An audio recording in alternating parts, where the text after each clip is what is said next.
Une des plus grosses victoires de l'histoire des Autochtones du Canada vient tout juste d'arriver au début du mois de février. Donc aujourd'hui, à Watso Nouvelles, en collaboration avec Espace Autochtone, je vous parle de la loi C-92 puis comment on a gagné contre le Québec. Donc la loi C-92, c'est une loi sur la protection de l'enfance que le gouvernement fédéral a instaurée en 2020. C'est une loi qui donnait le droit au gouvernement puis aux communautés autochtones le droit à l'autonomie gouvernementale en matière de services à l'enfance. Ça nous donnait même le droit de créer nos propres lois en lien avec les services à l'enfance et à la famille. Puis la raison pour qu'on a créé Victoire au début du mois, c'est parce qu'en 2020, le gouvernement Legault a décidé de contester la loi devant les tribunaux. Pour le gouvernement Legault, c'était inconcevable que le gouvernement fédéral donne des pouvoirs aux peuples autochtones qui iraient au-delà des lois provinciales. Donc en 2022, la Cour d'appel du Québec a donné en partie raison, a validé en partie la loi C-92.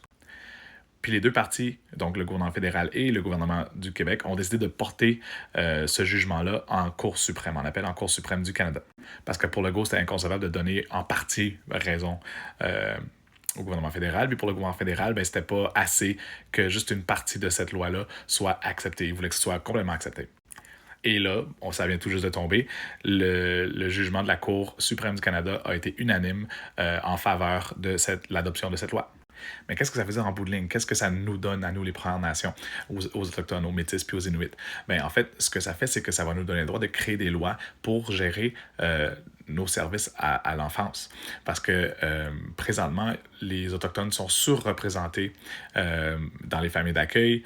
Je pense que c'est 57% des enfants en famille d'accueil au Canada sont autochtones, alors que nous sommes 7% de la population.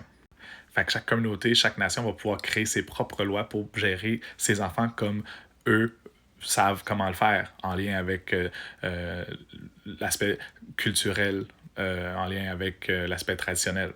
Puis moi, ce que je trouve vraiment intéressant avec ça, c'est que c'est la première fois que le gouvernement fédéral reconnaît qu'on a ce droit-là à l'autodétermination, qu'on a ce droit-là de créer nos propres lois puis de nous gérer nous-mêmes.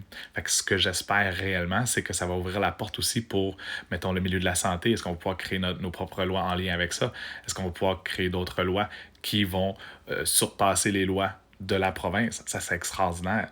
On n'a pas besoin d'une loi pour savoir qu'on est une nation, mais c'est le fun que la loi sur les Indiens puis que la Constitution font en sorte que ceci puisse arriver. N'en déplaise à Monsieur Legault. Peace.